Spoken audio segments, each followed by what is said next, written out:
Ding Liren è il campione del mondo di scacchi, ma è scomparso completamente dai tornei dall'aprile di quest'anno, da quando ha coronato il suo sogno.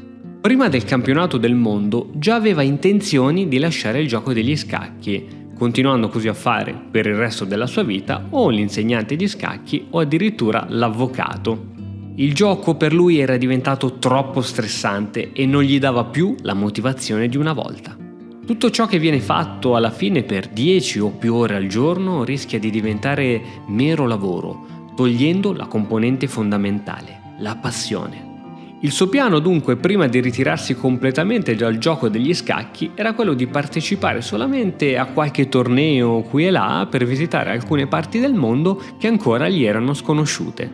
Lo scopo dunque era più quello di godersi il viaggio e il paesaggio e non ambire a vincere quei determinati tornei. Quando Ding fu ammesso al torneo dei candidati, il torneo più prestigioso dove chi vince sfiderà il campione del mondo e ci sarà in ballo il titolo di campione del mondo di scacchi, trattò tale torneo come uno dei tanti.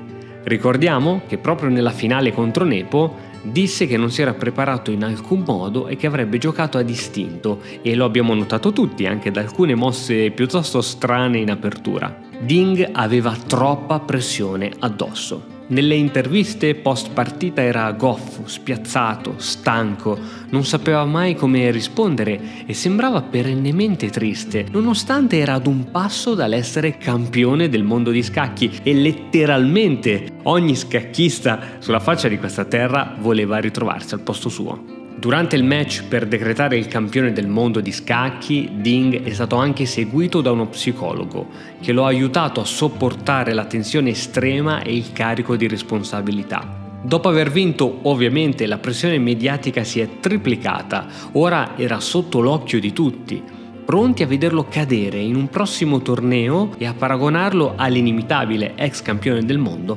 Magnus Carlsen, con due caratteri completamente differenti. In un'intervista rilasciata post vittoria, Ding ha detto le seguenti parole: "La corona è diventata troppo pesante, ora ho bisogno di un po' di pausa e di altri stimoli".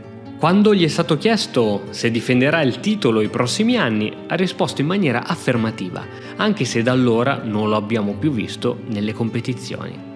È possibile che rivedremo Ding solamente alla prossima finale del torneo dei candidati e poi probabilmente risparirà nuovamente nell'ombra, come ha fatto dopo la sua scalata alla vetta. Il gioco degli scacchi è un gioco complesso e arrivare a quei livelli comporta un numero incredibile di ore di studio, di preparazione costante e di aggiornamento sulle novità in apertura. Un lavoro preciso, certosino e che, se vogliamo, toglie anche un po' di quel fascino grezzo che hanno gli scacchi agli occhi dei giocatori amatoriali che non conoscono la teoria. Ad oggi ci sono ancora tante pressioni, tante cattiverie su Ding. Basti pensare che su Twitter ha dovuto eliminare tutti i post per via di numerosi insulti gratuiti che spesso lo chiamavano anche come il campione codardo. È il giocatore professionista di scacchi con il minor numero di follower, 2245, eppure è il campione del mondo. Insomma, la fama è bella, ma è difficile da gestire, quindi ci auguriamo ovviamente il meglio per Ding, che possa essere sereno, che possa godere di buona salute fisica e mentale e che possa ritornare a giocare quanto prima, ma solo se questo lo renderà felice.